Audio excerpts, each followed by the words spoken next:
اگر انسان broader sense میں فیصلے کرے تو اس کا ہمیشہ بڑا فائدہ ہوتا ہے، لیکن اگر انسان اپنی شخصیت اور اپنے فائدے سے باہر نہ نکل سکے تو اس کا ہمیشہ بہت بڑا نقصان ہوتا ہے۔ شبلی فراز اور عمر ایوب نے صرف اپنی نشستیں بچانے کے لیے 8 فروری کے انتخابات کے نتائج کے خلاف تحریک کے بجائے نتائج قبول کر کے پارلیمان میں بیٹھنے کا فیصلہ کیا۔ اڈیالہ جیل میں عمران خان سے ملاقات ہوئی تو وہ شدید ناراض تھے کہ پارٹی نے آخر اتنی دھاندلی زدہ انتخابات کے خلاف تحریک کیوں نہیں چلائی۔ آج دونوں اپنی نشستوں سے محروم ہو کر گھر بیٹھ گئے ہیں۔ ان دوستوں نے انتہائی کمظرفی کا مظاہرہ کیا تھا۔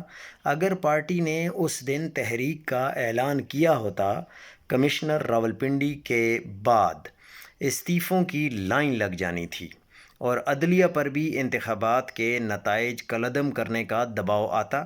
بدقسمتی سے اہم ترین دن ذاتی مفاد کے فیصلوں کی نظر کر دیا گیا اور آج تک اس فیصلے کے نتائج سے تحریک کے انصاف سنبھل نہیں پائی۔